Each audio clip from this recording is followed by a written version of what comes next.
नमस्कार, स्वागत है आप सभी का ज्ञान सम्मान के मंच पे। तो यूपी जो है पीएससी 2024 को टारगेट करते हुए हम लोग यहाँ पे प्रैक्टिस कर रहे थे टेस्ट सीरीज के माध्यम से। और इसमें देखें तो दृष्टि आई से जो है टोटल 10 टेस्ट हम लोग कंप्लीट कर चुके हैं। टेस्ट नंबर 11 का जो है पार्ट 1 हम लोग देखे थे, इसमें हम लोग 70 प्रश्न देख लिए थे। आज टेस्ट नंबर 11 ये फुल लेंथ का टेस्ट था आपका। उस दिन जो है वॉइस वगैरह क्लियर नहीं जा रहा था, कुछ इशू आ रहा था। लाइव डिस्कशन हम लोग किए थे। आज इसका पार्ट 2 देख लेते हैं, हम लोग कंप्लीट कर लेते हैं इसको। उसके बाद टेस्ट नंबर जो है 12 देख लेंगे, तभी तक अपडेट हम लोग बिल्कुल हो जाएंगे। और इसके पैरेलल में देखें तो संस्कृति आई से भी आई थिंक जो है 5 या 6 टेस्ट कर चुके हैं यूपीपीसीएस के लिए। आईएएस का एक टेस्ट कराया गया है। पैरेलली में ये सब भी चलते रहेगा कि बेहतर से आपके लिए प्रैक्टिस होते रहेगा। डेली प्रैक्टिस अगर आप चाहते हैं इस सीरीज के माध्यम से, तो टॉपिक वाइज जो प्रैक्टिस कर सकते हैं। मेंटरशिप प्रोग्राम में आप लोग ऐड होके, बिल्कुल फ्री ऑफ कॉस्ट है मेंटरशिप प्रोग्राम। तो डिस्क्रिप्शन बॉक्स में जाएंगे, यूपीपीसीएस का मेंटरशिप प्रोग्राम का एक लिंक होगा व्हाट्सअप ग्रुप का, आप जाके जुड़ जाएंगे। वहाँ पे पीडीएफ मटेरियल वगैरह साथ साथ जो है टॉपिक वाइज वहाँ पे टेस्ट आपको प्रोवाइड किया जा रहा है, तो वो भी आप लोग देके अपनी तैयारी को जो है बेहतरीन कर सकते हैं। देखिए, हम अपने तरफ से जो है एक बेहतर प्रयास कर रहे हैं आप सभी के एग्जाम के लिए, चूँकि प्रीलिम्स एग्जाम काफ़ी नज़दीक है, तो ऐसे में जो है टेस्ट सीरीज का प्रैक्टिस तो होना ही चाहिए। और बिल्कुल बेहतर प्रैक्टिस होना चाहिए, अच्छे से प्रैक्टिस होना चाहिए। एक तो यहाँ पे आप लोग टेस्ट दें, कुछ टेस्ट जो है मैं मेंटरशिप प्रोग्राम में भी आपको फुल लेंथ का या जो है सब्जेक्ट वाइज वहाँ प्रोवाइड करूँगा, खुद से भी आप लोग जो है उसको भी अटेम्प्ट करेंगे। ठीक है, चलिए यहाँ पे प्रश्न संख्या 71 देखते हैं। देखिए 70 तक हम लोग देख लिए थे, तो आवाज़ वगैरह थोड़ा सही नहीं जा पाया था, उसके लिए हम जो है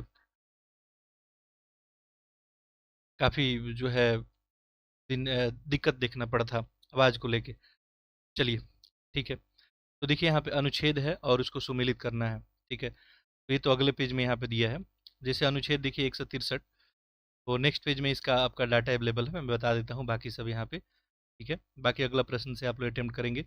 जिनके पास ओएमआर सीट है ओएमआर सीट ले, जिनके पास ओएमआर सीट नहीं है वो लोग जो है 1 से लेके यहाँ पे 71 से लेके 150 तक नंबरिंग कर ले। ठीक है, 150 तक हम लोग प्रश्न देखने वाले हैं। देखिए 163 आपको क्या बताता है, तो राज्यपाल की सहायता और सलाह देने के लिए मंत्रिपरिषद के बारे में बताता है। 153 में जो है क्या लिखा गया है, तो राज्यों में राज्यपाल होंगे। 169 की बात कीजिएगा तो राज्यों में विधान परिषद का साधन और सृजन की बात की गई है। इसके अलावा देखेंगे तो 172 की अगर बात करेंगे तो राज्यों के विधानमंडल के अवधि के बारे में यहाँ पे चर्चा किया गया है। यही आपको ऑप्शन मिलेगा, देखिए यहाँ पे दिया गया है। ठीक है, 163 जो हो जाएगा इससे रिलेटेड हो जाएगा, राज्यपाल को सहायता और सलाह देने के लिए। तो 163 वाला था, तो ऑप्शन ए हो जाएगा ये यहाँ पे। ठीक है, नेक्स्ट जो है आपको 153 जो है राज्यों का राज्यपाल है।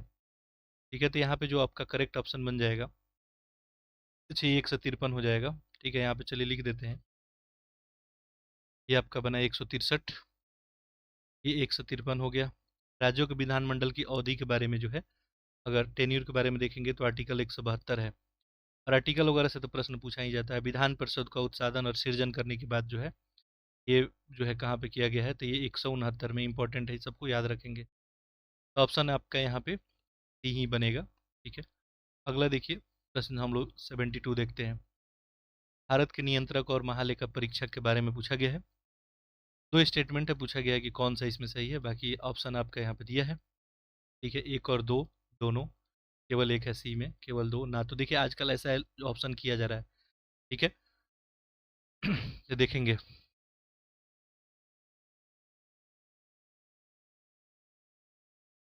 क्या के बारे में पूछा गया है, और ये इजीली आप लोग बता भी सकते हैं। पहला स्टेटमेंट यहाँ पे है कि राज्यों से संबंधित प्रतिवेदनों को कैग द्वारा भारत के राष्ट्रपति के समकक्ष जो है प्रस्तुत किया जाता है। ठीक है, आंसर करें आप लोग इसका। देखिए यहाँ पे क्वेश्चन में क्या है, राज्यों से संबंधित। देखेंगे तो किसी भी राज्यों से अगर संबंधित होगा तो राज्यपाल के समक्ष ही रिपोर्ट जो है प्रस्तुत किया जाता है, ना कि राष्ट्रपति। अगर राज्यों से संबंध हो तो ठीक है, तब तो ये ऑप्शन गलत हो जाएगा। और ये आर्टिकल आप 151 का 2 पढ़ेंगे। ठीक है, तो वहाँ पे क्लियरली आपको मेंशन किया गया है कि किसी राज्य के लेखाओं संबंधित प्रतिवेदन को उस राज्य के राज्यपाल के समकक्ष जो है प्रस्तुत किया जाएगा। जो राज्य विधानमंडल के समकक्ष जो है रखवाएगा। ठीक है। दूसरा स्टेटमेंट था कि कैग को सर्वोच्च न्यायालय के न्यायाधीशों की तरह ही उनके पद से हटाया जा सकता है। ऑलरेडी इस पे हम लोग बात किए थे। आर्टिकल जो है 148 एक। ठीक है, यहाँ पढ़ेंगे, क्लियरली मेंशन किया गया है कि भारत का जो नियंत्रक महालेखा परीक्षक होगा, ठीक है, उसको राष्ट्रपति नियुक्त भी करता है, और पद से अगर हटाने की बात हो, बिल्कुल उसी रीति के हिसाब से हटाया जाएगा जैसे उच्चतम न्यायालय के न्यायाधीश को हटाया जाता है। सही हो जाएगा। यहाँ पे तो केवल दो ही आप लोग ऑप्शन जो है ये होंगे सही, केवल दो, ऑप्शन डी हो जाएगा। अगला देखिए, अगला है कि राज्य के विधान सभा अध्यक्ष के संदर्भ में बताना है कौन सा कथन सही है।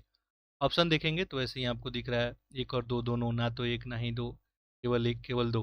ठीक है, देखिए 73। अच्छा, पीडीएफ के लिए आप लोग टेलीग्राम ग्रुप ज्वाइन कर लेंगे, वहीं पे आपको पीडीएफ, 3-4 पीडीएफ तो दृश्य इस वाला प्रोवाइड कर दिया गया है, बाकी धीरे धीरे आपको सारा कुछ दे दिया जाएगा।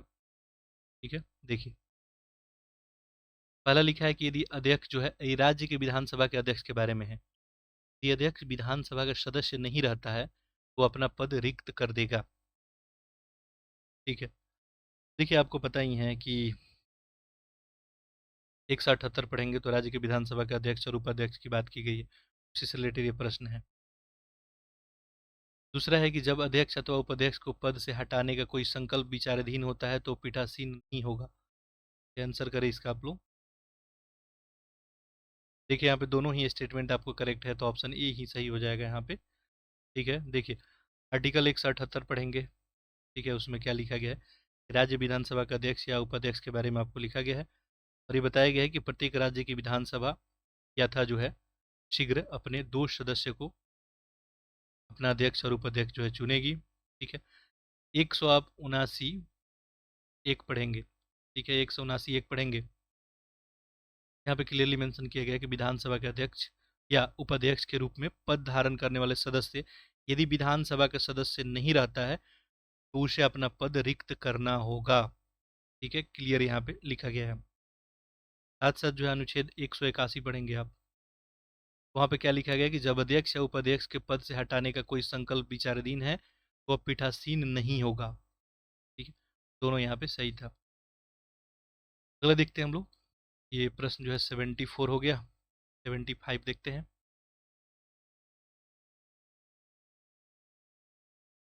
74 के 73 तक देखे थे हम लोग। देखिए, निम्नलिखित में से किस आयोग ने अन्य पिछड़ा वर्ग को 27% जो है आरक्षण की अनुशंसा की थी। ये भी काफी आसान सा प्रश्न है। ठीक है, देखिए करेक्ट आंसर जो है इसका क्या बन जाएगा, ऑप्शन ए ही, मंडल आयोग। ठीक है, बीपी मंडल जो थे, इन्हीं का अध्यक्षता में देखेंगे तो सामाजिक और शैक्षिक रूप से जो पिछड़ा वर्ग है, इनके लिए जो है मंडल आयोग का गठन किया गया था, कब, 1979 में। ठीक है, और इसका उद्देश्य सिंपल से ही था कि भारत में जो सामाजिक और शैक्षिक रूप से पिछड़े वर्ग है उनका पहचान करना। ये अपना रिपोर्ट भी देती है, बाकी रिपोर्ट देने में तो, रिपोर्ट देने के बाद काफ़ी बाद ये लागू हुआ था, और इसमें बताया गया था कि देश के कुल आबादी का 52% हिस्सा जो है पिछड़ा वर्ग का है। ठीक है, और ऐसे में ओबीसी को जो है 27% यहाँ पे आरक्षण दिया गया था।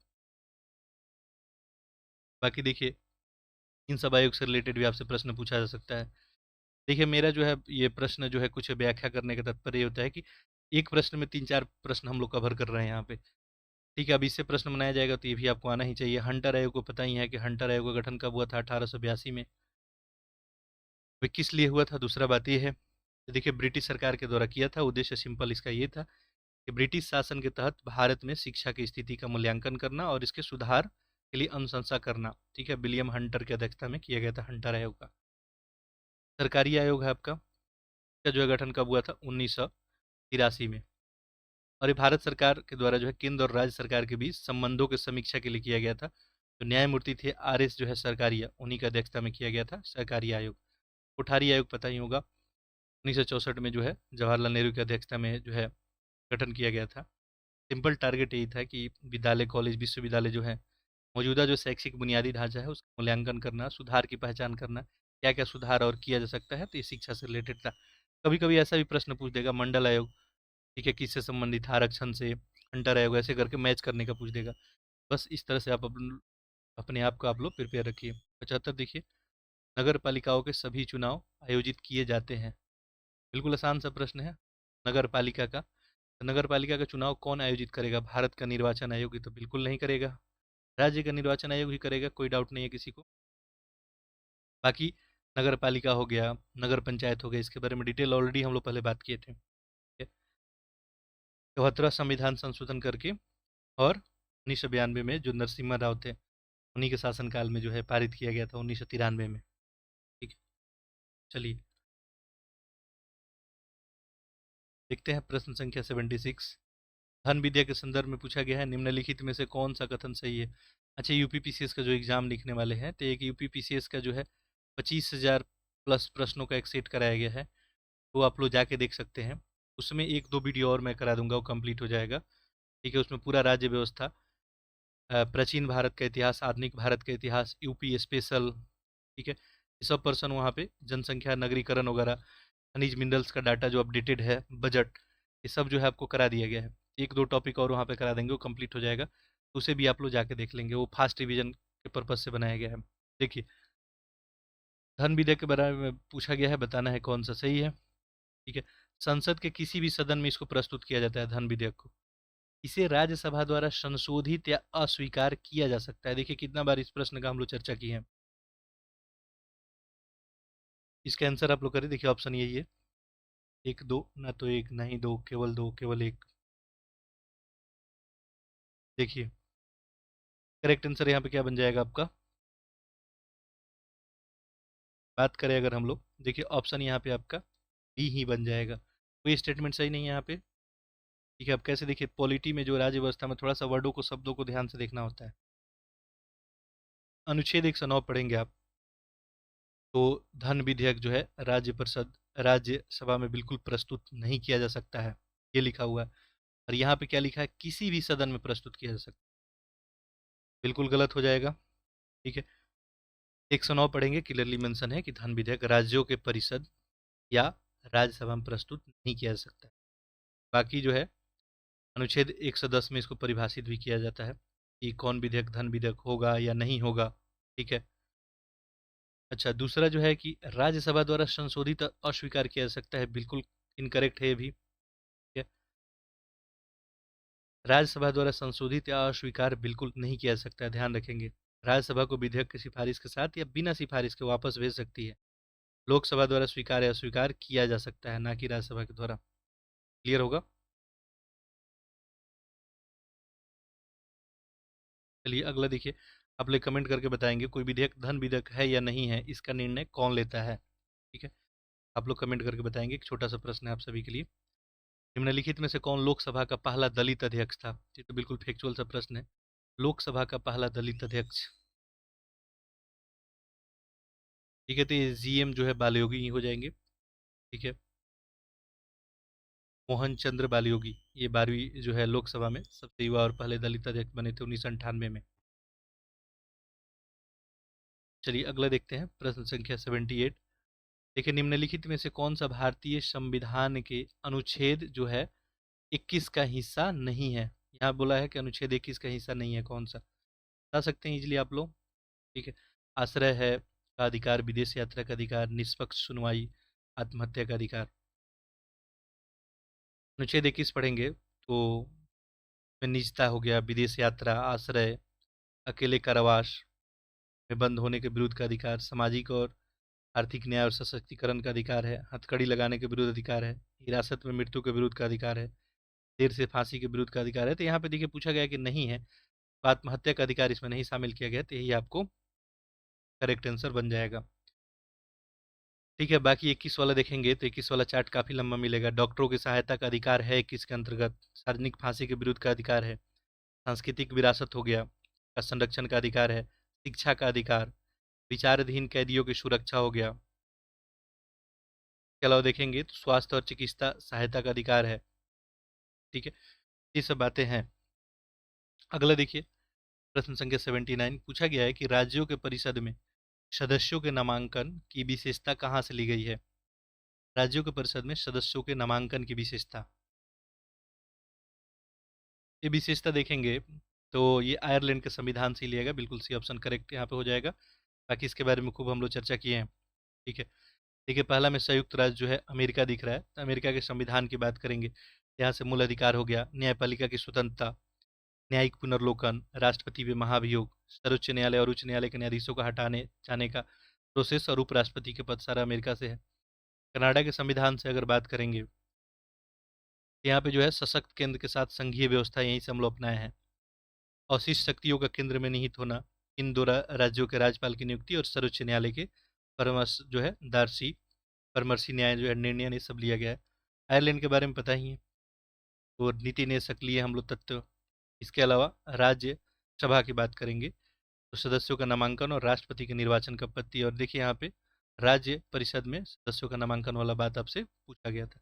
ऑस्ट्रेलिया लाट ने यहाँ पे बच रहा है, यहाँ से समवर्ती सूची हम लोग अपनाए हैं। व्यापार वाणिज्य और समागम की स्वतंत्रता है, और संसद के दोनों सदनों का संयुक्त बैठक है। ये सब बात ध्यान रखेंगे। बाकी देखेंगे तो अपने संविधान में जो है भारत शासन जो अधिनियम था 1935, यहाँ से बहुत सारा चीज़ कॉपी पेस्ट किया गया है। जैसे संघीय तंत्र कैसा होगा अपना, राज्यपाल का कार्यालय का बात हो गया, न्यायपालिका लोक सेवा आयोग हो गया, आपातकालीन उपबंध और प्रशासनिक विवरण, और बहुत सारी चीज़ें हैं। अगला देखते हैं, प्रश्न संख्या 80। देखिए भारत के राष्ट्रपति के वित्तीय शक्तियों के संदर्भ में आपको बताना है कौन सा कथन सही है। ठीक है, ऑप्शन यहाँ पे देखिए क्लियरली दिख रहा है आपको। देखिए तो यहाँ पे जो है पहला देखिए क्या दिया है, राष्ट्रपति का वित्तीय शक्ति के बारे में पूछा गया है। धन विधेयक केवल इसकी पूर्वानुमति से ही संसद में प्रस्तुत किया जाता है। इनकी सिफारिश के बिना अनुदानों का कोई मांग नहीं की जा सकती है। राष्ट्रपति की वित्तीय शक्ति की अगर बात करेंगे, देखिए धन विधेयक राष्ट्रपति की जो है पूर्वानुमति क्लियर क्लियर है कि पूर्वानुमति से ही संसद में प्रस्तुत किया जाता है, तो ये तो बिल्कुल सही है। और इनके सिफारिश के बिना अनुदानों का कोई मांग भी नहीं की जा सकती है, ये भी बात जो है बिल्कुल ही सही है। ठीक है, चलिए तो यहाँ पे दोनों स्टेटमेंट ही सही निकल गया। तो ऑप्शन जो है, ऑप्शन तो यही बनेगा। अगला देखिए,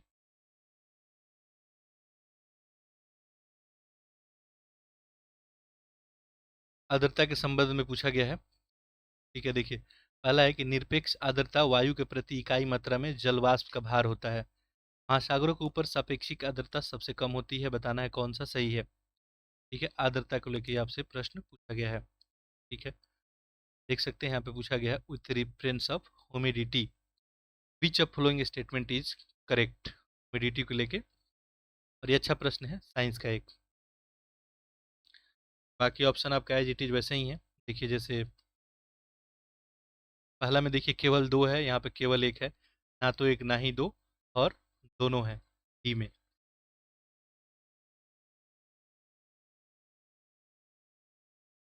देखिए निरपेक्ष आर्द्रता वायु की प्रति इकाई मात्रा में जलवाष्प का भार ही होता है। देखिए वायुमंडल में जो मौजूद जलवाष्प है इसकी वास्तविक मात्रा ही निरपेक्ष आर्द्रता होता है, यानी वायु के प्रति इकाई आयतन में जो जलवाष्प का भार होता है। ठीक है, इसको हम लोग ग्राम प्रति घन मीटर में व्यक्त करते हैं, तो ये तो बिल्कुल सही है, निरपेक्ष आर्द्रता होता है। ये दिया है सापेक्षिक आर्द्रता के बारे में पूछा गया है। महासागरों के ऊपर सापेक्षिक आर्द्रता सबसे कम होता है दिया है। ठीक है, महासागर के ऊपर जो है देखेंगे तो आर्द्रता अधिक देखने को मिलता है, महाद्वीपों के ऊपर जो है आर्द्रता आपको कम देखने को मिलता है। ये स्टेटमेंट क्लियर गलत हो जाएगा, ऐसे में आंसर जो है केवल एक। ठीक है, अब देखिए आजकल ऑप्शन में किया जा रहा है काम, तो बिल्कुल ध्यानपूर्वक आंसर करेंगे। अगला देखिए पूछा गया है कोपेन के जलवायु वर्गीकरण में निम्नलिखित में से कौन सा कूट अक्षर उष्णबंडी उष्णकटिबंधीय मानसून के प्रतिनिधित्व करता है। ये भी फैक्चुअल प्रश्न है। बाकी देखिए यहाँ से दो चार प्रश्न बनाया जा सकता है। कोपेन के जलवायु वर्गीकरण में उष्ण कटिबंधीय मानसून, करेक्ट आंसर यहाँ पे क्या बन जाएगा आपका, ए में ही बन जाएगा, ऑप्शन सी। उष्ण कटिबंधीय में अगर देखेंगे तो इसमें भी उष्ण कटिबंधीय अगर मानसून पूछा गया है, ठीक है, तब आपका आंसर क्या होगा, एम। उष्ण कटिबंधीय यदि आर्द्र पूछा जाता तब आंसर आपका एफ बन जाता, ए एफ। ठीक है, और उष्ण कटिबंधीय आर्द्र और शुष्क अगर रहता तो हो जाता आपका ए डब्ल्यू। ठीक है, तो ये सब थोड़ा सा ध्यान रखेंगे बात। ठीक है, तो यहाँ से 2-3 प्रश्न और बनाया जा सकता है। अच्छा, ये तो बात हुआ उष्णकटिबंधीय मानसून को लेके। अगर शुष्क जलवायु को लेके भी बांटा गया है, जैसे यहाँ पे BSH आपको दिख रहा है क्लियरली। ठीक है, तो BSH जो है उपोष्ण कटिबंधीय जो है स्टेपी क्षेत्र के लिए है BSH। ठीक है, वैसे ही अगर बात करेंगे, एक दो और आप लोग ध्यान दे देंगे, पूछा जा सकता है आपके एग्जाम में। अगर पूछ लिया जाए कि उपोष्ण कटिबंधीय मरुस्थल की बात किया जाए तो BWH है। साथ ही साथ देखेंगे मध्य अक्षांशीय स्टेपी की बात करेंगे तो BSK है। मध्य अक्षांशीय मरुस्थल की बात करेंगे तो BWK है। ठीक है, उच्च भूमि की बात करेंगे तो उच्च भूमि के लिए सिंपल H डिनोट करते हैं। ठीक है, शीत जलवायु में देखेंगे तो टुंड्रा जो क्षेत्र है उसके लिए ET लिखते हैं। ये प्रश्न पहले हम लोग देखे थे। ध्रुवीय हिम टोपी के लिए EF लिखते हैं। बाकी DW हम लोग देखे थे कि शीतल हिम जो है वन्य जलवायु में उप जो है आर्कटिक क्षेत्र के लिए DW, और आर्द्र जो है महाद्वीपीय के लिए DF है। चलिए अगला देखते हैं। ये प्रश्न है, निम्नलिखित में से कौन सी गैस जो है प्रमुख ग्रीन हाउस गैस है। ग्रीन हाउस गैस देखिए कितना बार ये प्रश्न आज तक हम लोग किए हैं। ग्रीन हाउस गैस इसमें बताना है कौन सा है, बिल्कुल इजीली आप लोग बता सकते हैं। ये आपका ऑप्शन रहा। देखिए,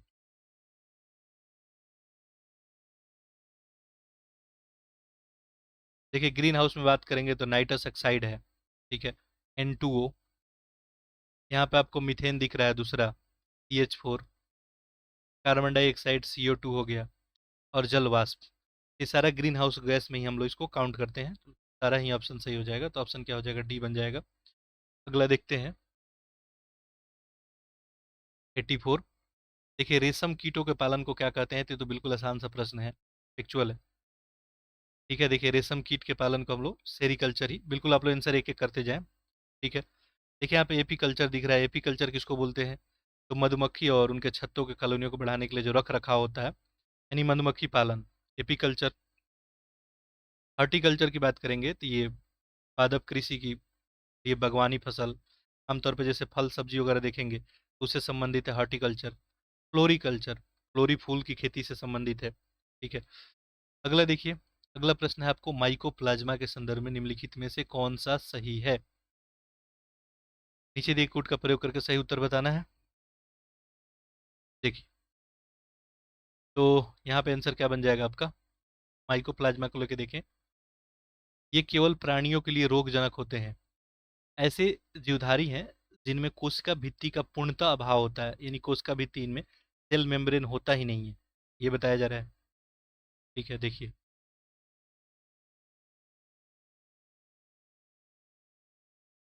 देखिए पहला देखेंगे माइकोप्लाज्मा के पर, यहाँ पे वर्ड क्या लिखा है, केवल प्राणियों में, केवल प्राणियों के लिए रोगजनक होते हैं। ये स्टेटमेंट सही नहीं बनेगा। कई माइकोप्लाज्मा हैं जो प्राणी और पादप दोनों के लिए रोगजनक का काम करते हैं। केवल वाला स्टेटमेंट थोड़ा आप लोग ध्यान से पढ़ेंगे, ये आपका गलत हो गया। ठीक है, दूसरा देखिए, ये ऐसे जीवधारी हैं जिनमें कोशिका भित्ति का पूर्णतः अभाव होता है। जनरली जीवधारी में देखते हैं कोशिका भित्ति होता है, ठीक है, नहीं होता है। यहाँ पे कोशिका भित्ति नहीं है, कोशिका भित्ति बिल्कुल इसमें नहीं होता है। ठीक है, और सबसे छोटी जीवित कोशिका भी है ये, ऑक्सीजन के बिना भी जीवित रह सकती है। माइकोप्लाज्मा के देखेंगे तो लंबाई जो है बहुत ही कम, आपका जो है 3 से 5 माइक्रो करीब जो है इसका लंबाई होता है। चलिए आगे देखते हैं। यहाँ पे तो केवल आपका दो सही है, केवल दो सही है, तो ऑप्शन बी ही करेक्ट हो जाएगा। निम्नलिखित में से कौन सा बानर नहीं है। ठीक है, गिवन है गोरिल्ला, लंगूर, आरंगूटान।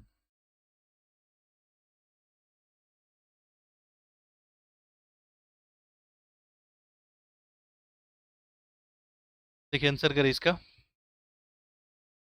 करेक्ट आंसर यहाँ पे क्या बन जाएगा आपका, ऑप्शन सी ही बनेगा, लंगूर।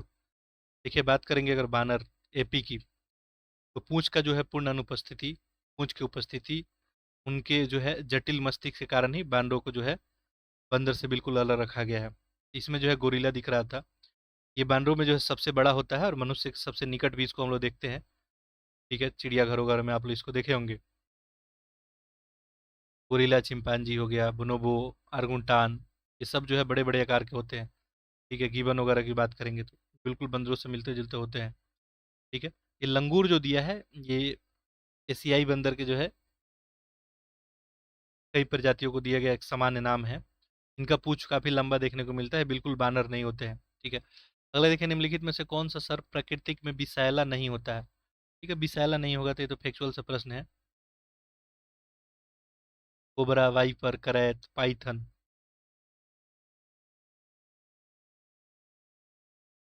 देखिए, पाइथन को अजगर के नाम से भी हम लोग जानते हैं, आप सभी को पता है कि बिल्कुल विषैला नहीं होता है। ठीक है, बाकी सब यहाँ पे विषैले ही हैं। ठीक है, अगला देखते हैं, प्रश्न संख्या आपका 88। अखिल भारतीय थोक मूल्य सूचकांक का संशोधित आधार वर्ष क्या है? देखिए, अखिल भारतीय थोक मूल्य सूचकांक, ठीक है, the revised base year of all India wholesale price index का जो रिवाइज बेस है, देखिए ऑलरेडी ही चर्चा किए थे पहले ही। होलसेल इसका जो प्राइस इंडेक्स कहीं ना कहीं से तुलना तो किया जाएगा। पहले तो 2004-5 था, 2017 में संशोधित किया गया था, और इसका अभी बेस वैल्यू क्या चल रहा है तो 2011-12। ठीक है, तो ऑप्शन बी ही करेक्ट होगा, ये भी प्रश्न रिपीट कर रहा है। निम्नलिखित में से कौन सी फसल जो है खरीफ फसल नहीं है? देखिए, खरीफ और रबी फसल की पहचान तो होगी आपको। ठीक है, देखिए खरीफ फसल में यहाँ पे जय ही आ जाएगा। खरीफ फसल में आपका धान, मक्का, ज्वार, बाजरा, रागी, ठीक है, अरहर, सोयाबीन, ये सब आ जाते हैं। चलिए आगे देखते हैं, डब्ल्यूटीओ के द्वारा उत्पादन की विकृत करने वाली कृषि सब्सिडी का क्या नाम दिया गया है? जो उत्पादन को विकृत करती है, कृषि सब्सिडी को नाम क्या दिया गया है? देखिए, एम्बर बक्स है, ब्लू बक्स है, ग्रीन बक्स, इसके बारे में, ये एम्बर बक्स हो गया, ब्लू बक्स, ग्रीन बक्स, टेस्ट सीरीज में चर्चा किए थे पहले। देखिए, यहाँ पे करेक्ट आंसर ए ही बन जाएगा, एम्बर बक्स। उत्पादन और व्यापार को विकृत करने वाली सभी सब्सिडी को एम्बर बक्स में ही रखा गया है। ठीक है, यानी सिंपल कहने का मतलब है कि ब्लू और ग्रीन बक्स में जो सब्सिडी है उसको छोड़ के, ठीक है, तो ये एम्बर बक्स में ही रखा गया है। अगला देखिए, निम्नलिखित में से कौन सा जो है घाटे के वित्त पोषण का साधन है?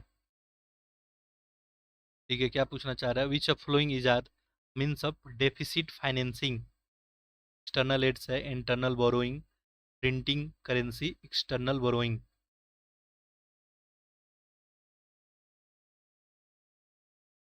घाटे का वित्त जो है पोषण का साधन, देखिए वाह है, उधार ही हो जाएगा। ठीक है, एक्सटर्नल बोरोइंग ही हो जाएगा। अगला देखिए 92।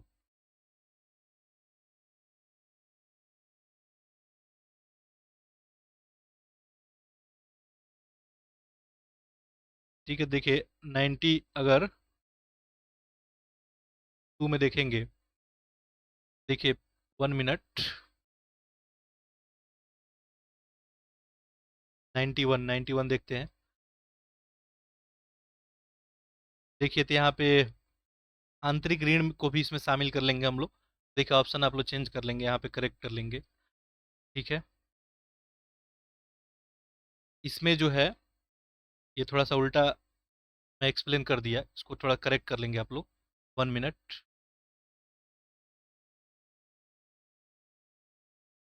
देखिए यहाँ पे क्या पूछा गया था?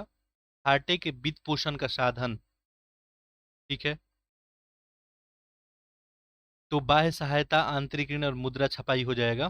ठीक है, ये मैं इसको निगेटिव में ले लिया था कि वित्त पोषण का साधन कौन नहीं है, दिमाग में कभी कभी चलता रहता है कि कौन नहीं है। ठीक है, तो देखिए यहाँ पे जो है आप लोग इसका आंसर करेक्ट कर लेंगे, 1 2 3 यहाँ पे कर लेंगे। ठीक है, बाह्य उधार जो है घाटे का वित्त पोषण का बिल्कुल साधन नहीं है। ठीक है, तो यहाँ पे आप लोग करेक्ट कर लेंगे आंसर, करेक्ट ऑप्शन आपका डी बन जाएगा। अगला देखिए, CRISIL है, ICR और केयर, ये सब आखिर है क्या? आंसर करें इसका।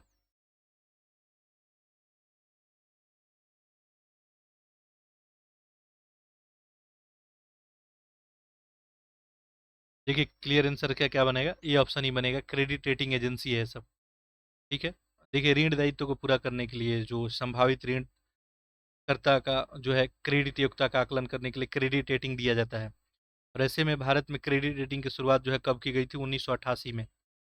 ठीक है, ICICI और UTI के द्वारा शुरू की गई थी। और ये पहला इसमें दिख रहा है आपको CRISIL। ठीक है, credit rating information of India limited, ये भी जो है क्रेडिट रेटिंग आपका एजेंसी ही है। उसके अलावा यहाँ पे आईसीआर था, investment information and credit rating agency of India limited, 1991 में इसका स्थापना हुआ था। केयर है लास्ट में, क्रेडिट एनालिसिस एंड रिसर्च जो है लिमिटेड, 1993 में बना था। तो ये सारा एजेंसी ही है। 93 देखते हैं। किसी अर्थव्यवस्था के चालू और पूंजीगत खाते के निवल मूल्य को क्या कहा जाता है? ठीक है, the net outcome of the current and capital account of an economy is called.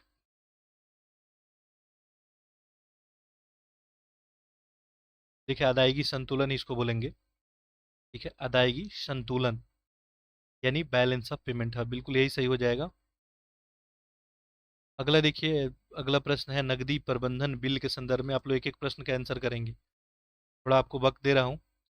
नकदी प्रबंधन बिल, ठीक है, यानी कैश मैनेजमेंट बिल के बारे में पूछा गया। चलिए देखिए, यहाँ पे जो है ऑप्शन आपको उसी फॉर्मेट में केवल एक है, केवल दो, दोनों, ना तो एक ना ही दो। देखिए चलिए इसको देखते हैं। नकदी प्रबंधन बिल, लिखा है कि ये अस्थायी नकदी प्रवाह विसंगतियों को पूरा करने के लिए जारी किए गए एक दीर्घकालिक साधन है। नकदी प्रबंधन बिल जो होता है सरकार के अस्थायी नकदी प्रवाह विसंगतियों को पूरा करने के लिए जो है अल्पकालीन ये होता है, यहाँ पे दीर्घकालीन दिया हुआ है, ये तो क्लियरली गलत हो जाएगा। 91 दिनों से कम के परिपक्वता अवधि के लिए ये जारी किया जाता है। तो देखिए ये अल्पकालीन ही होता है, तो बिल्कुल बात सही है, अल्पकालीन होता है, 91 से कम ही होगा, ये सही हो जाएगा। तो ऐसे में केवल दो सही है, तो ऑप्शन बी ही आपका करेक्ट ऑप्शन बने। बेसल समझौता किससे संबंधित है पूछा गया है। डायरेक्टली जो है प्रश्न पूछा गया, खूब बार एग्जाम में ये प्रश्न पूछा जाता है। देखिए तो ये बैंकिंग क्षेत्र से ही हो जाएगा, ऑप्शन ए ही करेक्ट बन जाएगा। ठीक है, 1974 में 10 देशों का समूह जो है सेंट्रल बैंक के गवर्नर के द्वारा स्थापना किया गया था। बेसल समझौता बैंकिंग पर्यवेक्षण, बेसल जो है समिति द्वारा ये यहाँ पे समझौता करके और बेसल समझौता यहाँ पे किया गया था। चलिए अगला देखते हैं। प्रश्न संख्या 96, निम्नलिखित में से कौन सा देश लाल सागर से अपनी सीमा साझा नहीं करता है? तो मैपिंग का एक प्रश्न है। लाल सागर के साथ जो है सीमा कौन साझा नहीं करता है? इरिट्रिया है, सूडान, इथोपिया, मिस्र।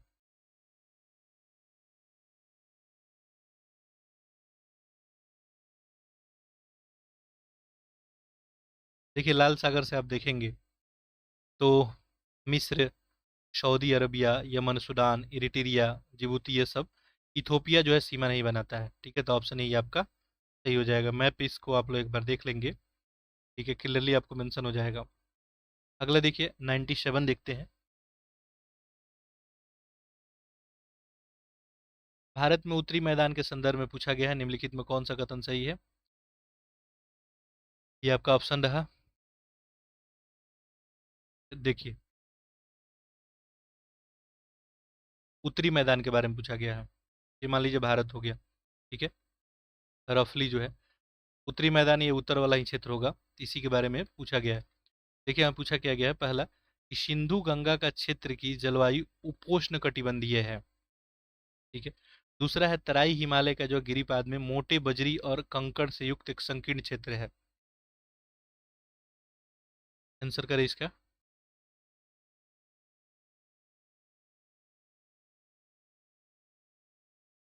देखिए सिंधु और गंगा वाला क्षेत्र है जो यहाँ पे देखेंगे तो गर्म जो है ग्रीष्म काल में और ठंडा जो है शीतकाल में देखने को मिलता है। यहाँ पे तो उपोष्ण कटिबंधीय जलवायु होगा। ठीक है,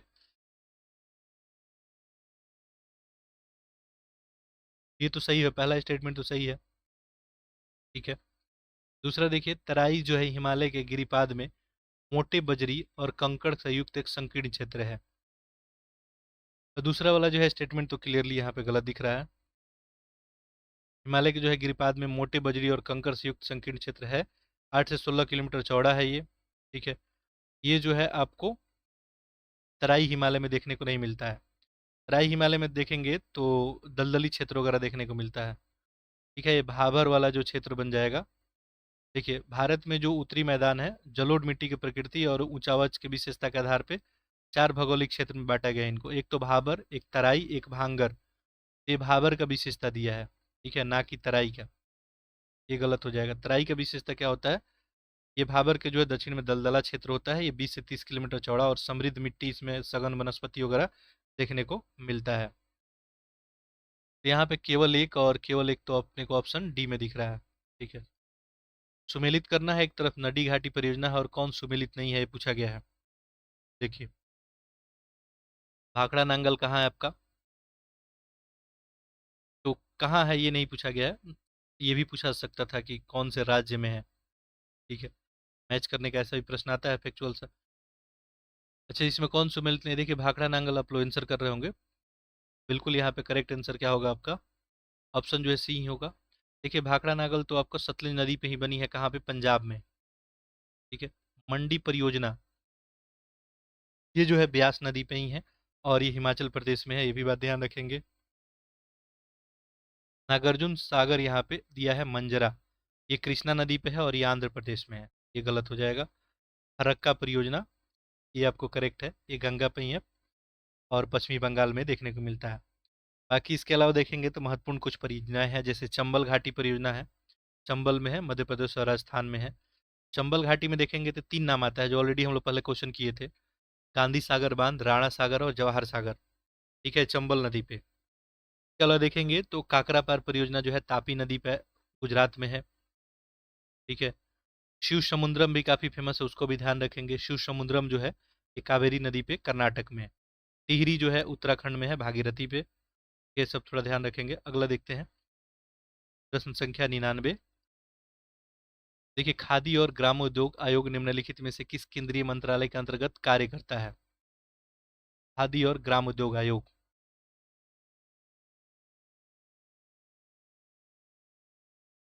सर करे इसका, फैक्चुअल सा प्रश्न है। देखिए, सूक्ष्म लघु और मध्यम उद्यम मंत्रालय के अंतर्गत ही खादी और ग्रामोद्योग जो है आयोग काम करता है। करेक्ट ऑप्शन है। देखिए, खादी और ग्राम उद्योग आयोग जो है 1957 में स्थापित किया था और एक संविधिक निकाय है, ये भी आप लोग ध्यान रखेंगे। तो देखते हैं प्रश्न संख्या 100।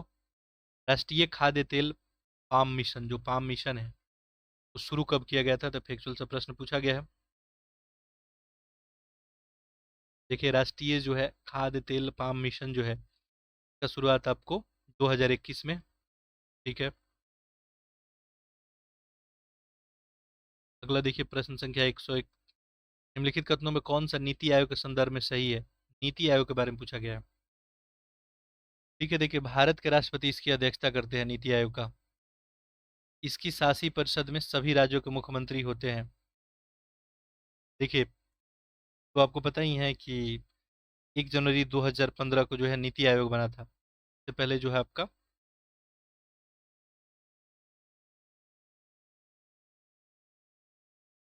तो यहाँ पे देखिए क्या पूछा गया है कि ये नीति आयोग का अध्यक्षता कौन करता है। नीति आयोग का अध्यक्षता तो यहाँ पे राष्ट्रपति दिया है, क्लियरली गलत है। कौन करते हैं, प्राइम मिनिस्टर। ये ऑलरेडी हम लोग क्वेश्चन किए हुए हैं। ठीक है, ये गलत हो गया। ठीक है, बाकी देखिए इसके शासी परिषद में सभी राज्य के मुख्यमंत्री होते हैं, ये बात तो सही है। ठीक है, इसके शासी परिषद में सभी राज्य के मुख्यमंत्री होते हैं, साथ साथ विधानसभा वाला केंद्र शासित जो प्रदेश है, जैसे दिल्ली, पुदुचेरी, जम्मू कश्मीर, इसके भी मुख्यमंत्री और केंद्र शासित प्रदेश के उपराज्यपाल भी इसमें शामिल होते हैं। यहाँ पे जो है केवल दो वाला ऑप्शन ही सही बनेगा। एक अगला देखते हैं, प्रश्न संख्या 102। देखिए, राज्यसभा का उपाध्यक्ष त्याग पत्र किसको देता है, तो ये तो आसान सा प्रश्न है।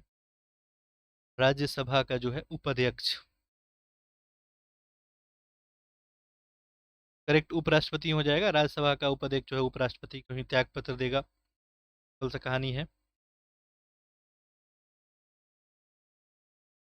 अगला देखिए प्रश्न संख्या 103।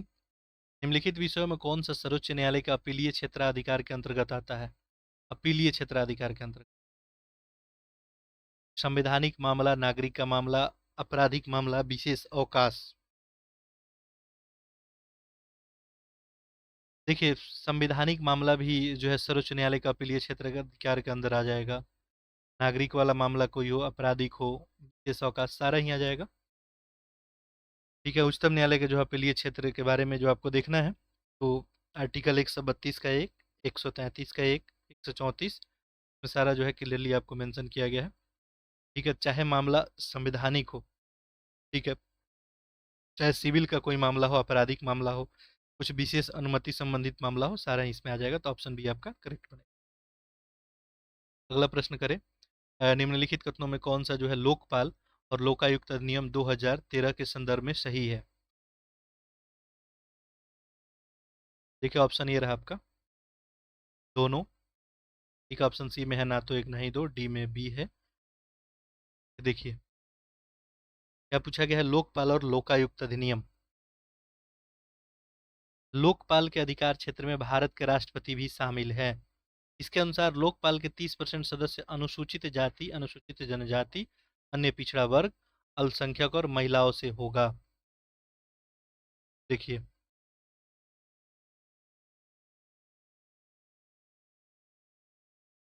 लोकपाल के अधिकार क्षेत्र में भारत के राष्ट्रपति शामिल है क्या? बिल्कुल ही नहीं है, तो ऑप्शन गलत हो गया। देखिए लोकपाल के अधिकार क्षेत्र में देखेंगे तो इसके अंतर्गत प्रधानमंत्री, मंत्रीगण, संसद सदस्य और सभी वर्ग के अधिकारी आते हैं। ठीक है, ना कि यहाँ पे राष्ट्रपति नहीं आते हैं, ध्यान रखेंगे। दूसरा स्टेटमेंट भी यहाँ पे क्लियरली जो है गलत है। लोकपाल में देखेंगे तो 30% नहीं 50% सदस्य जो है अनुसूचित जाति, सूचित जनजाति, पिछड़ा वर्ग, अल्पसंख्यक और महिलाओं से होगा। ये बात लिखा हुआ है, कितना? 50%। दोनों स्टेटमेंट यदि गलत हो गया तो ऑप्शन तो अब पता ही चल गया होगा, ऑप्शन यहाँ पे सी ही बनेगा। अगला देखिए, कौन सा जो है पेमेंट्स बैंक के संबंध में सही है? पेमेंट्स बैंक के बारे में पूछा गया है।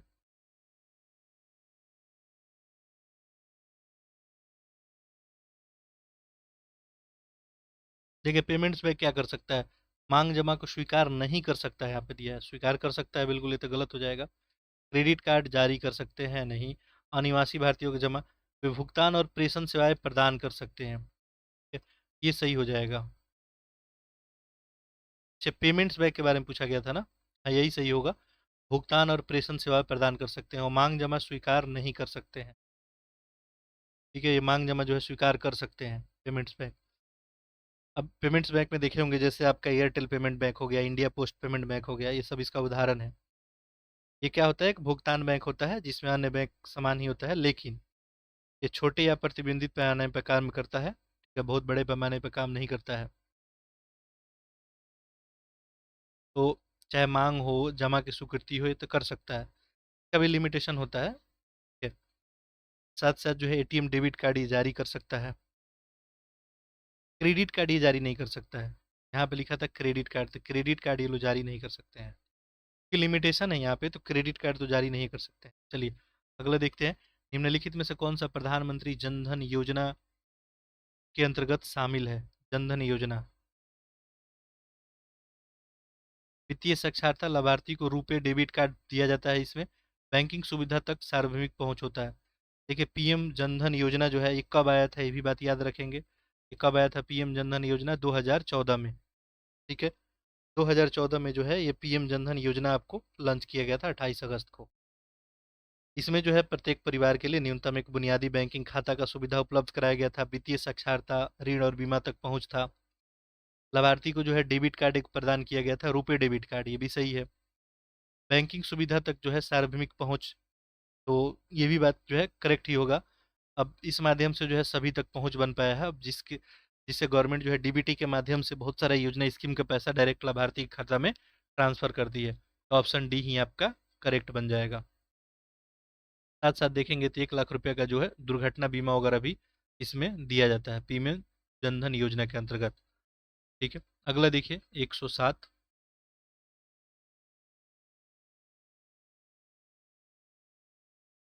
देखिए पूछा गया भारतीय प्रतिभूति और विनिमय बोर्ड की स्थापना की गई थी, ये तो बिल्कुल फैक्चुअल है। The security and exchange board of India. देखिए सेबी का स्थापना जो है कब किया गया था? 1900, आपको 1986 में दिया है। 1988 ही बन जाएगा, 1988 सही है। 12 अप्रैल 1988 को किया गया था, एक गैर वैधानिक निकाय के रूप में इसका स्थापना किया गया था। अगला देखिए प्रश्न संख्या 108। The general theory of empowerment interest and money नामक पुस्तक के लेखक कौन है? देखिए इकोनॉमी से रिलेटेड ये पुस्तक था, और इसका लेखक जो है, ऑप्शन ए आप लोग बिल्कुल करेक्ट यहाँ पे कर रहे हैं, जॉन जो है मेनार्ड किन्स। ठीक है, जॉन मेनार्ड किन्स का पुस्तक है, आपको बहुत फेमस पुस्तक है, general theory of employment, interest and money. ठीक है, 1936 का ये पुस्तक है। अगला देखिए, निम्नलिखित कथनों में कौन सा सरकार की प्राप्तियों के संदर्भ में सही है? देखिए ऑप्शन ये आपको दिख रहा है नीचे। ठीक है, चलिए देखते हैं इसको। सरकार की प्राप्तियों के बारे में पूछा गया है।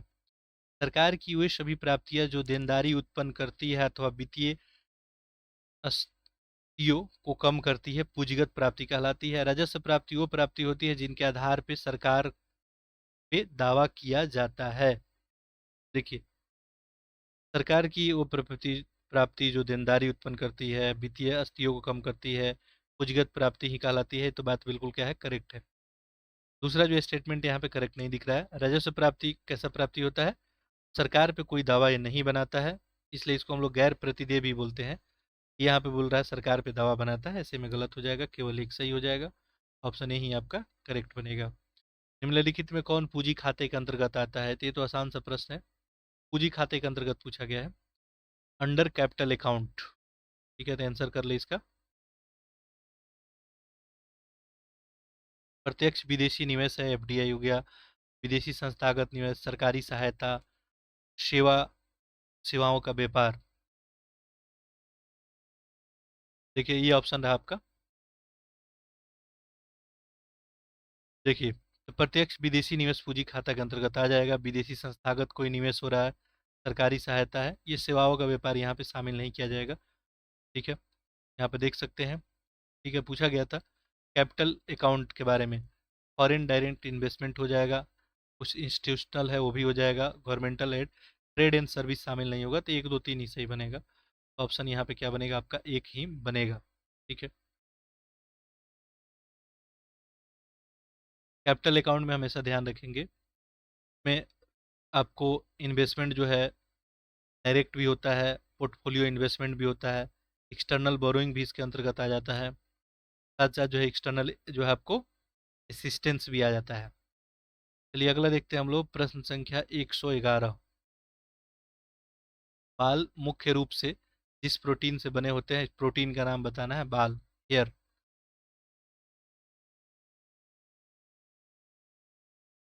ठीक है, क्लियरली यहाँ पे सही हो जाएगा, आप सभी को पता होगा, कैरोटीन। ठीक है, तो कैरोटीन ही बाल जो है कैरोटीन प्रोटीन से बनता है। अगला देखिए, प्रश्न संख्या 112। देखिए 112 में क्या पूछा गया आपको, यहाँ पे ये आपको सुमेलित करना है, तो ये आप लोग सुमेलित कर ही सकते हैं, बार बार प्रश्न पूछा गया। विटामिन सी देखिए, तो विटामिन सी जो है स्कर्वी हो जाएगा, विटामिन सी की कमी से, यहाँ पे दिख रहा है ऑप्शन 4 में। ठीक है, विटामिन सी हो जाएगा आपका स्कर्वी। ठीक है, उसके बाद देखिए विटामिन बी सिक्स की कमी से एनीमिया हो जाता है आपका, एनीमिया। ठीक है, विटामिन ए की कमी से रतौंधी हो जाएगा, यहाँ पे रतौंधी दिख रहा है ऑप्शन में। और बी1 की कमी से बेरी यानी दो। यहाँ पे तो दो हो गया और यहाँ पे एक हो गया। ऑप्शन यदि देखेंगे हम लोग, तो एक दो लास्ट में देखें, यहाँ पे एक दो दिख रहा है। ठीक है, 4 3 1 2, ऑप्शन डी ही बन जाएगा। अगला देखिए, पूछा गया है कि लोकटक झील को मॉन्ट्रो रिकॉर्ड में कब शामिल किया गया था? लोकटक झील को।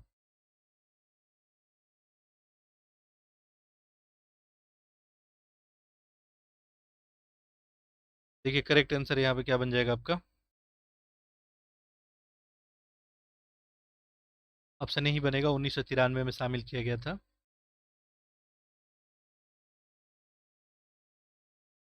मणिपुर का जो लोकटक झील है, इसी को 1993 में या मॉन्ट्रो रिकॉर्ड में शामिल कर लिया। अगला देखिए, प्रश्न पूछा गया 114, ग्रीनिशु ऑप्शन किससे संबंधित है? देखिए यूपीएससी में भी ये प्रश्न सेम टू सेम हम लोग दृष्टि आई इसमें को जो है डिस्कस किए हुए हैं ऑलरेडी। ठीक है, ये ग्रीन इशू ऑप्शन ये बिल्कुल शेयर बाजार से ही रिलेटेड था, वहाँ बिल्कुल एक्सप्लेन में मैं आपको बताया भी गया था। ये ग्रीन इशू, इसमें जो आईपीओ है आपका प्रारंभिक सार्वजनिक पेशकश होता है। जो निवेश बैंक होता है अपना पूंजी को जोखिम में डाले बिना पेशकश के बाद शेयर के मूल्य में जो है स्थिरतावाद बनाए रखने में मदद करता है ये। अगला देखिए, यहाँ पे पक्षी बिहार है और उत्तर प्रदेश है, सुमेलित करना है। यहाँ पे कौन सा सुमेलित नहीं है ये बताना है। देखिए यूपी स्पेशल आपको कराया भी गया है, वहां से जाकर देख लेंगे, सारे प्रश्न प्रीवियस ईयर क्वेश्चन ही है। ठीक है, एक यूपी स्पेशल मैप के माध्यम से भी यूपी पीसीएस के लिए कराया गया था। पिछला जो है यूपी स्पेशल जब करा रहे थे तो भी आप लोग जाके देख सकते। देखिए सांडी पक्षी विहार ये हरदोई में है। ठीक है, ये बात बिल्कुल सही है। सुर सरोवर विहार ये आगरा में है, सुर सरोवर। विजय सागर ये महोबा में। पर्वती अरंगा पक्षी विहार ये कहाँ पे, प्रतापगढ़ में नहीं होके ये गोंडा में है। ठीक है, प्रतापगढ़ में देखेंगे तो डॉक्टर भीमराव अंबेडकर पक्षी विहार यहाँ पे देखने को मिलेगा। अगला देखते हैं प्रश्न संख्या 116। ये मैपिंग से प्रश्न है, भौगोलिक स्थिति है आपको। ये उत्तर प्रदेश है मान लीजिए, तो उत्तर प्रदेश के जो है, उत्तर प्रदेश में सबसे पूर्वी में कौन है, पश्चिमी में कौन है, उत्तरी में और दक्षिणी में। बिल्कुल इजीली आप लोग बता सकते हैं। यहाँ पे देखिए, तो देखिए सबसे पूर्वी में बलिया ही हो जाएगा, बलिया। सबसे पश्चिमी में जो है कौन आ जाएगा, शामली। ठीक है, सोनभद्र जो आ जाएगा आपको ये दक्षिणी में, और उत्तरी में सहारनपुर आ जाएगा। ठीक है, देखिए यहाँ पे सबसे पूर्वी में देखेंगे तो यहाँ पे बलिया है। ठीक है, बिहार के 3 जिलों से घिरा हुआ है। पूर्वी में बलिया। ठीक है, पश्चिमी में अगर देखेंगे तो ये शामली हो जाएगा। उत्तरी में अगर बात करेंगे तो उत्तरी में जो है आपको सहारनपुर, और दक्षिणी में यहाँ पे सोनभद्र। ठीक है, तो यहाँ पे देखेंगे तो करेक्ट ऑप्शन ए ही बन जाएगा। ठीक है,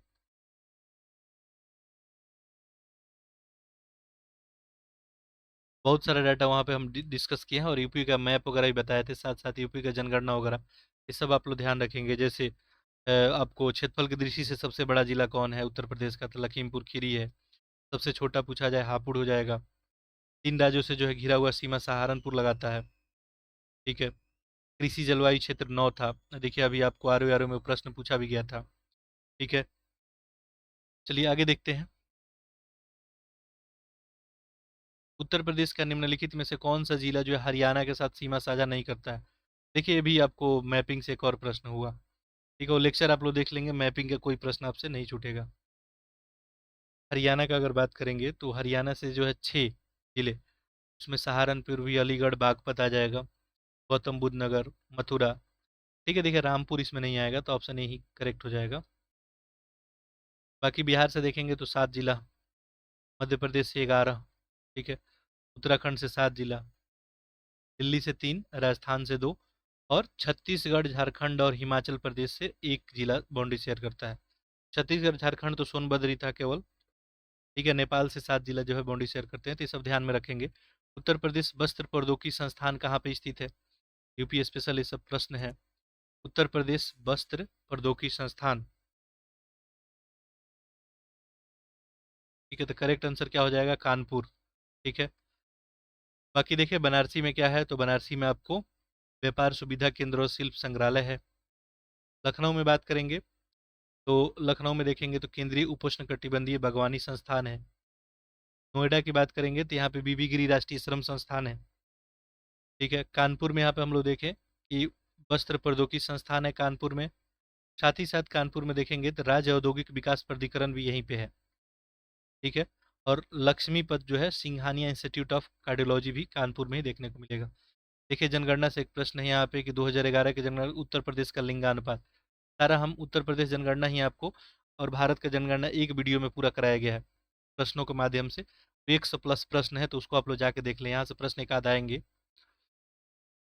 तो उत्तर प्रदेश का लिंगानुपात हम लोग क्या देखे थे, 912। भारत का कितना था, 943। ठीक है, तो ये कम है। उत्तर प्रदेश का कितना, 3 में से 2 गया 1, 4 में से 1 गया 3, 31 कम है। ठीक है, बाकी हम लोग उत्तर प्रदेश में बात किए थे कि सर्वाधिक लिंगानुपात जो है जौनपुर का था 1024, फिर आजमगढ़, देवरिया। सबसे कम गौतम बुद्ध नगर का था, देन हमीरपुर, बागपत था। बाल लिंगानुपात का भी लिस्ट हम लोग देखे थे, और बाल लिंगानुपात में जो है उत्तर प्रदेश का 916 बताया गया था। और सबसे कम जो है बाल लिंगानुपात वाला जिला बलरामपुर और बागपत था। चलिए बाकी अगला देखते हैं। उत्तर प्रदेश का निम्नलिखित में से कौन सा शहर गोमती गोमती नदी के तट पे स्थित नहीं है? ये बताना है आपको। सीतापुर है, संत कबीर, सुल्तानपुर, शाहजहांपुर। देखिए गोमती नदी के तट पे स्थित नहीं है।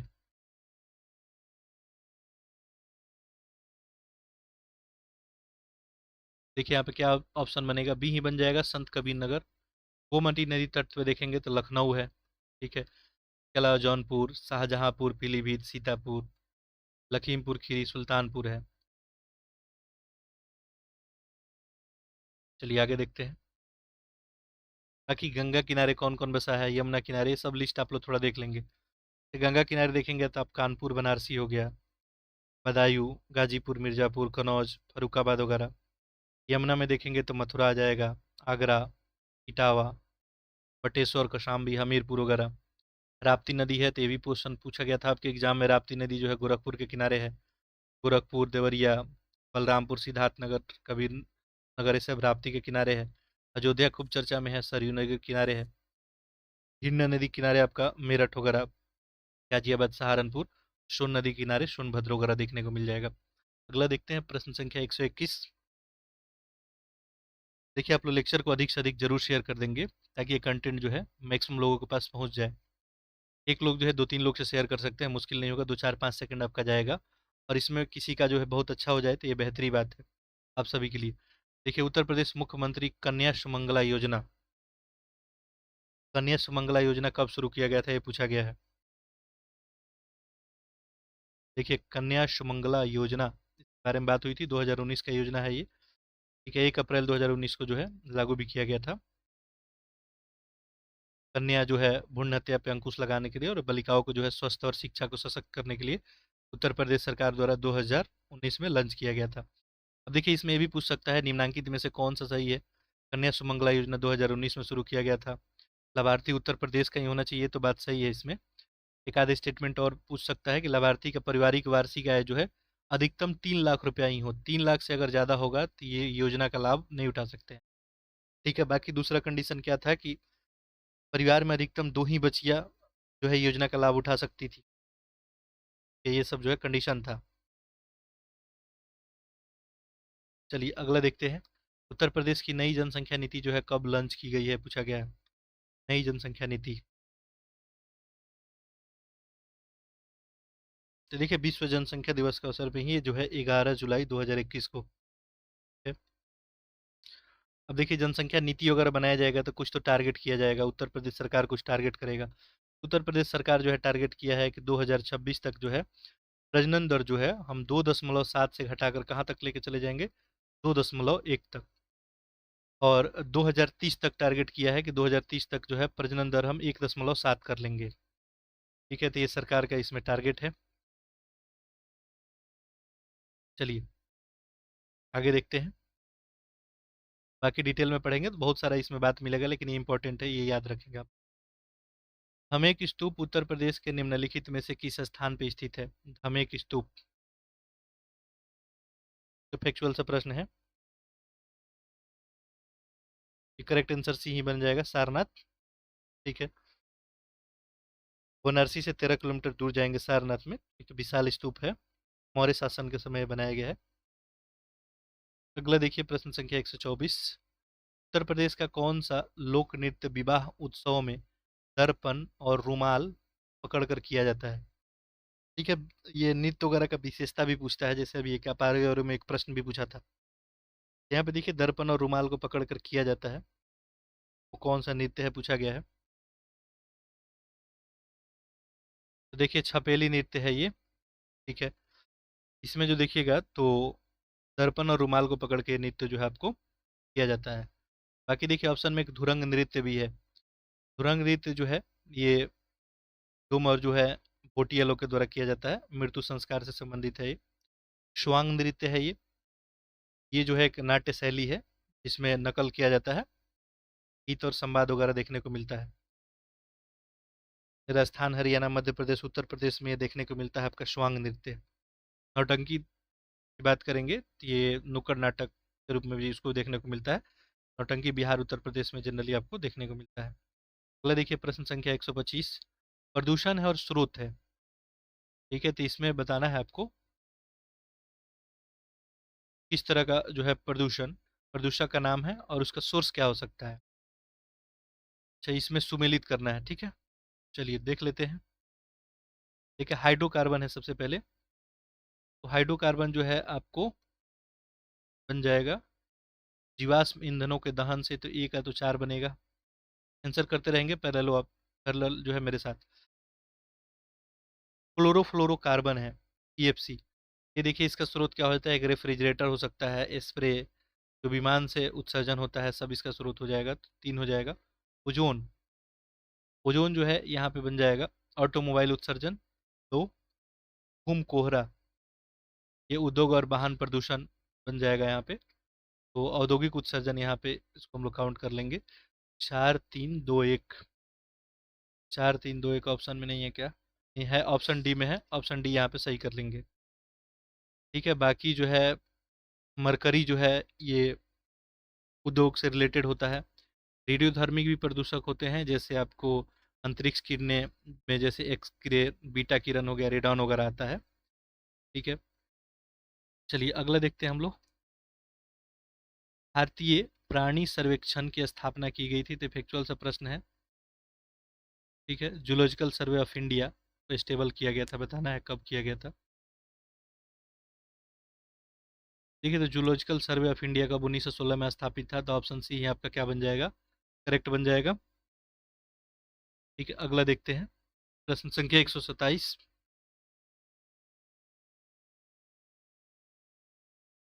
देखिए निम्नलिखित में से कौन सा प्रत्यक्ष लोकतंत्र का साधन नहीं है।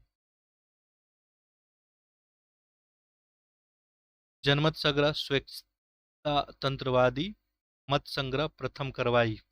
देखिए लोकतंत्र तो हमारे यहाँ भी है, ठीक है। बाकी दो तरह का लोकतंत्र होता है। देखिए विच of following is not device of direct democracy. ठीक है, आप लोग से प्रश्न है क्या हमारे यहाँ डायरेक्ट डेमोक्रेसी है। ठीक है, देखिए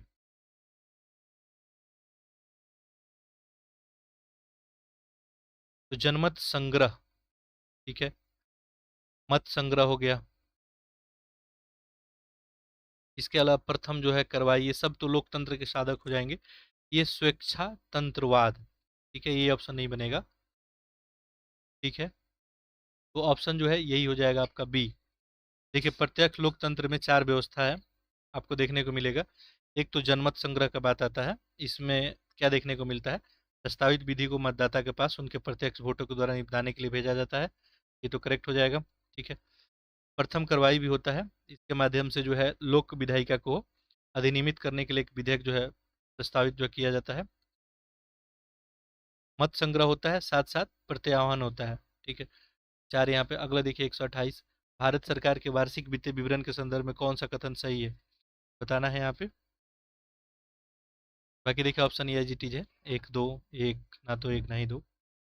वार्षिक वित्तीय विवरण, रेल बजट भी इसमें शामिल होता है, इसमें समापन वित्तीय वर्ष में किसी घाटे या अधिशेष के कारण शामिल होते हैं। देखिए वार्षिक वित्तीय विवरण की अगर बात करेंगे, रेल बजट शामिल होता है क्या, बिल्कुल शामिल होता है।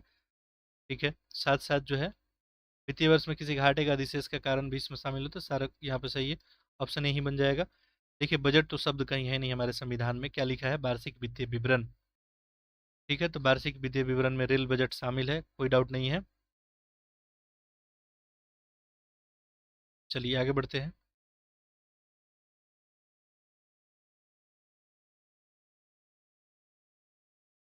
रेल बजट जो है 2000 से 17 तक देखेंगे तो अलग अलग 2017 से पहले जो है प्रस्तुत होता था, फिर 2017 में केंद्र सरकार जो है रेल बजट को आम बजट में मिला दिया, के मतलब एक ही साथ ये प्रस्तुत होता है। वित्त आयोग के संदर्भ में बताना है। देखिए ये एक अर्धन्यायिक निकाय है, इसके सदस्य पुनर्नियुक्त के पात्र नहीं होते हैं। वित्त आयोग से प्रश्न आया था शायद इसी टेस्ट सीरीज में हम लोग देखे थे अभी। देखिए अर्धन्यायिक निकाय है वित्त आयोग, इसके बारे में बात किया गया था, अनुच्छेद जो है 280 में क्लियरली मेंशन किया गया कि अर्धन्यायिक निकाय के रूप में वित्त आयोग का प्रावधान जो है किया गया है, ये तो करेक्ट है। इसके सदस्य पुनर्नियुक्त के पात्र नहीं है, यहाँ पे दिया है। ठीक है, जहाँ पुनर्नियुक्ति की बात है, तो इसमें आपको पता ही है कि एक अध्यक्ष और 4 सदस्य होते हैं, और बिल्कुल ये पुनर्नियुक्त के पात्र होते हैं, दोबारा नियुक्त हो सकते हैं। ये तो गलत हो गया। केवल एक। कौन सा राजनीति निषेध तत्व में गांधीवादी सिद्धांत नहीं है? ठीक है, गांधीवादी सिद्धांत के बारे में कितना बार ये सब प्रश्न रिपीट किया गया।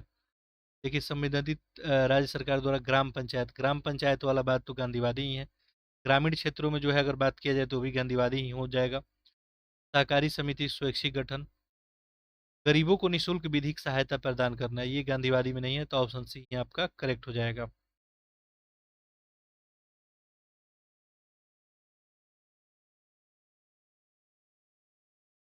देखिए, गांधीवादी विचार पे आधारित देखेंगे तो अनुच्छेद आपका 40 आ जाएगा। अनुच्छेद 43, ठीक है, 43 का बी, ठीक है, 46, 43, 47, ये सब जो है आ जाएगा। अगला देखिए, प्रश्न संख्या जो है 131। निम्नलिखित में से कौन भारत का नोडल पुलिस एजेंसी है? देखिए, केंद्रीय अन्वेषण ब्यूरो ही हो जाएगा, सीबीआई।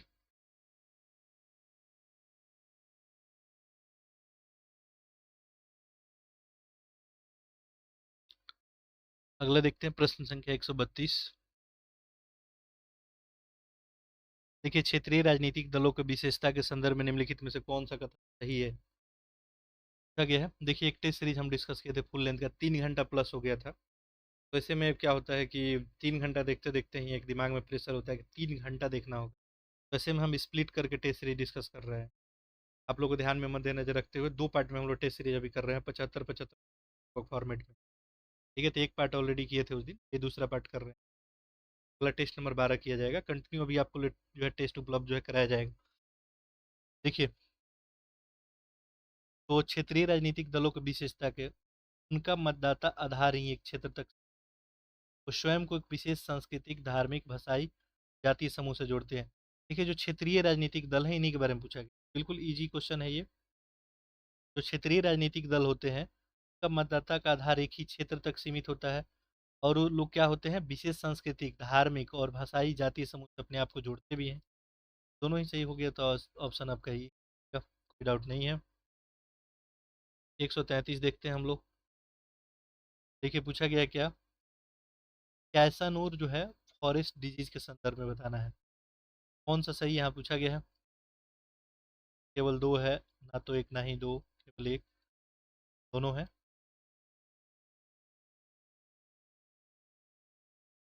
ये जो कैशानूर फॉरेस्ट डिजीज है, विषाणु परिवार जो है लेबिरिडो का एक सदस्य का कारण है। ये कैशानूर जो है फॉरेस्ट डिजीज है, विषाणु जो होता है का कारण होता है, और इसके परिवार का फ्लोरिडो भी एक सदस्य होता है, तो ये तो सही हो जाएगा पहला। तो दूसरा, इस बीमारी की पहचान पहली बार 96 में की गई। ऐसा प्रश्न पूछने का चांस थोड़ा कम है, ऐसे ये बीमारी काफ़ी पहले देखने को मिला था, 1957 में इसका पहचान किया गया था। ये आपको गलत हो जाएगा। ठीक है, एक बंदर के अंदर देखा गया था, तो यहाँ पे केवल एक ही बनेगा। अगला देखिए,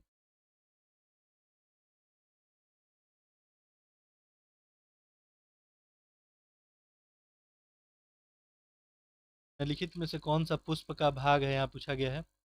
पुट का प्रयोग करके सही उत्तर बताना है।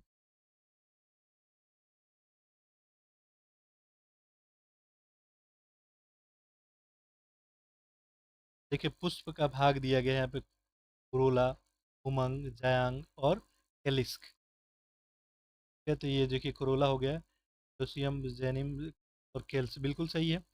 पुष्प का अगर भाग देखेंगे तो इसमें आपको पेडिसेल, कैलिक्स, कुरेला, जिनोसम, एंडोसम, ये सब देखने को मिलता है। यहाँ पे तो ऑप्शन आपका बी ही बन जाएगा, ये चारों ही हो जाएगा। लिखित में से कौन पाचन तंत्र का विकार है? क्या रहा है? डिसऑर्डर ऑफ डाइजेस्टिव जो है सिस्टम। सर्कर 135 का। देखिए, अतिसार होता है या पीलिया, अंत्रपुच्छ जो है कपुक शोध। ठीक है, अब देखिए क्या ये लिखना चाह रहा है, अपेंडिक्स, अपेंडिक्स है, जॉन्डिस हो गया, डायरिया हो गया। डिसऑर्डर ही है डाइजेस्टिव सिस्टम में, डायरिया हो चाहे आपको जॉन्डिस हो रहा है, ठीक है, सारा ही हो जाएगा। ठीक है, जब भी कोई प्रॉब्लम हो तो अंग्रेजी वाला आप लोग प्रश्न देख लेंगे। ठीक है, डी आंसर बनेगा। तो 36 देखते हैं। बायरोमेडिएशन के संदर्भ में बताना है। ये प्रश्न ऑलरेडी किया गया है पहले टेस्ट सीरीज में। देखिए, बाकी नीचे दिए कूट का प्रयोग करके आपको आंसर बताना है। ये पर्यावरणीय प्रदूषणों को नष्ट करने के लिए बैक्टीरिया और कॉ का उपयोग है। इसमें शामिल सूक्ष्मजीव प्रदूषित क्षेत्र के मूल निवासी नहीं होने चाहिए। देखिए, बायरो जो मेडिएशन पर्यावरण को दूषित पदार्थ को कम विषैले रूप में परिवर्तित करने के लिए सूक्ष्मजीव का ही प्रयोग करता है, तो ये तो बिल्कुल करेक्ट है। में शामिल जो सूक्ष्मजीव प्रदूषित क्षेत्र के मूल निवासी नहीं होने चाहिए, क्या है? देखिए, इसमें हो सकता है वो, तो यहाँ पे जो है ये इनकरेक्ट बन जाएगा, तो केवल एक ही सही बनेगा। ऑप्शन ए ही बन जाएगा। अब कुछ प्रश्न और रह गए हैं इसमें, लगभग 13 प्रश्न। थोड़ा सा धैर्य बना के रखेंगे। देखिए, किसने संथाल विद्रोह का नेतृत्व किया था? आसान सा प्रश्न है बिल्कुल। देखिए, संथाल विद्रोह का नेतृत्व सिंधु और कानू, ठीक है, 1855 जो है 56 में किया गया था। अगला देखिए, आत्मीय सभा का स्थापना पूछा गया है। ये आसान सा प्रश्न है, आत्मीय सभा कब स्थापित की गई थी? देखिए, तो ये राजा राम मोहन राय के द्वारा जो है 1814 में, ये तो याद रखेंगे। बाकी राजा राम मोहन राय से रिलेटेड सारे तथ्य तो आप लोग याद रखेंगे। निम्नलिखित में कौन यंग बंगाल आंदोलन से जुड़ा था? अल्रू सीताराम राजू है, हेनरी विवियन डिरिजो, रानी गंगलू, जोडानांग। भी सही हो जाएगा। विवियन जो है डिरिजो है जुड़े हुए थे। अगला देखिए 140, गोपाल कृष्ण गोखले की मृत्यु के बाद सर्वेंट ऑफ इंडिया सोसाइटी के अध्यक्ष पद।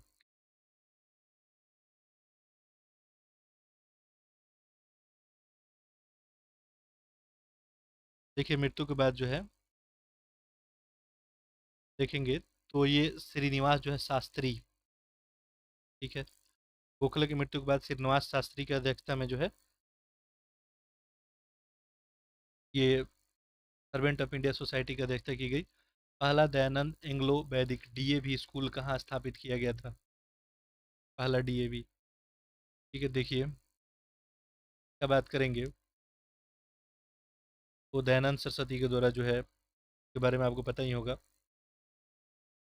1886 में लाहौर में बनाया गया था पहला, तो ऑप्शन यहाँ पे बी ही करेक्ट हो जाएगा। अगला देखिए, पुनः सार्वजनिक सभा की स्थापना की गई थी, कब की गई थी पूछा जा रहा है। पुनः सार्वजनिक सभा, देखिए कब नहीं की गई थी, किसके द्वारा की गई थी? क्लियरली सबको पता है, बहुत बार ये पढ़े हम लोग क्वेश्चन, रनाडे के द्वारा। ठीक है, पुनः सार्वजनिक सभा अब 1800 जो है 67 में। ईयर को भी आप लोग ध्यान में रखेंगे। बाकी देखिए, तैयब का नाम आता है, तो ये बंगाल प्रेसिडेंसी एसोसिएशन इनके द्वारा किया गया था। ठीक है, इनके साथ जो है फिरोज शाह मेहता, केटी तलंग भी थे 1885 में। अगला देखते हैं, प्रश्न संख्या 143, निम्नलिखित में से किसने रामोशी किसान आंदोलन का आयोजन किया था? देखिए, रामोशी किसान आंदोलन का आयोजन कौन किया था? देखिए, फड़के के द्वारा ही किया गया था, बिल्कुल फैक्चुअल सा प्रश्न है। ठीक है, 1800 जो है कब, 79 में। ठीक है, ये करेक्ट नहीं होगा तो आप लोग कमेंट करेंगे। मेरे को जहाँ तक ध्यान आ रहा है 1879 में ही किया गया था। अगला देखिए 144, निम्नलिखित पर विचार कीजिए और इन्हें प्रारंभिक से अंतिम तक कालक्रम अनुसार व्यवस्थित करना है। ये तो ईयर वाला प्रश्न है। बेलोर विद्रोह है, सतारा कबीला है, श्वेत विद्रोह है, भारतीय सांख्यिकी सर्वेक्षण का स्थापना है।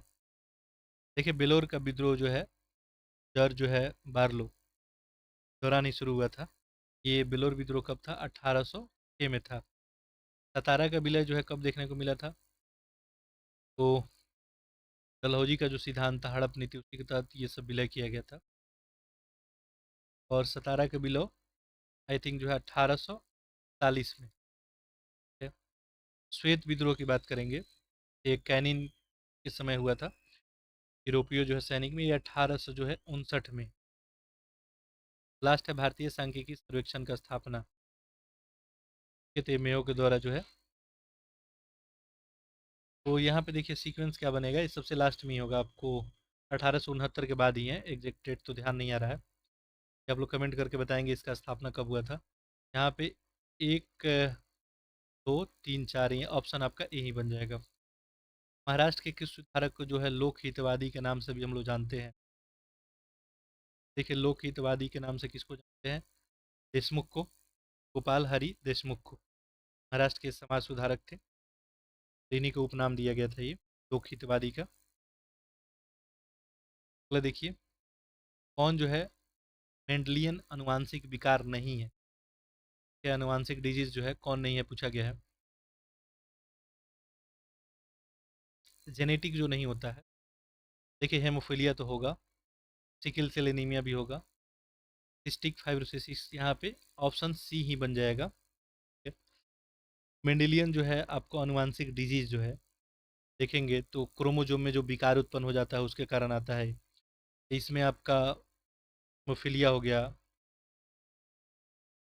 के अलावा देखें तो स्टिक फाइब्रोसिस हो गया और सिकल सेल एनीमिया, ये जो है आपको मेंडेलियन है। अच्छा, क्रोमोजोमल में देखेंगे तो जो क्रोमोजोम में विकार आता है उसके वजह से देखेंगे तो ये आपको जो दिख रहा है क्लाइन फेडरन सिंड्रोम हो गया, डाउन सिंड्रोम हो गया, टंडन सिंड्रोम, ये सब क्रोमोजोम में विकार के कारण आता है। अगला देखिए, जलवायु परिवर्तन पे अंतर सरकारी पैनल जो है की स्थापना किस वर्ष की गई थी? जलवायु परिवर्तन को लेकर ईयर आपको बताना है। देखिए 1988 में किया गया था, तो ऑप्शन यहाँ पे बी करेक्ट बन जाएगा। अगला देखते हैं 148। देखिए मिष्टी पहल, तो ये इसके ऊपर कितना बार चर्चा हुआ है प्रश्न, मिष्टी पहल योजना जो हम लोग बजट पढ़ रहे थे वहाँ भी चर्चा किए थे। मिष्टी पहल जो है मैंग्रोव वृक्षारोपण से ही है, 2023-24 के बजट में इसका उल्लेख किया गया था। अगला देखिए प्रश्न संख्या 149, प्रजाति है और IUCN की स्थिति है, कौन सुमेलित नहीं है बताना है। देखिए सुनहरा लंगूर लुप्त प्राय में है, सुनहरी महसी खतरे करीब, मलाबार सिवेट गंभीर रूप से लुप्त रहा है, नीलगिरी तहर कमजोर थी। यहाँ पे करेक्ट आंसर क्या बनेगा?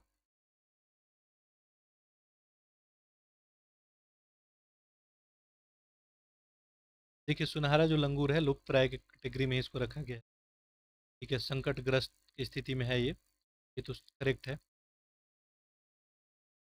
नेक्स्ट देखेंगे तो सुनहरी महाशीर,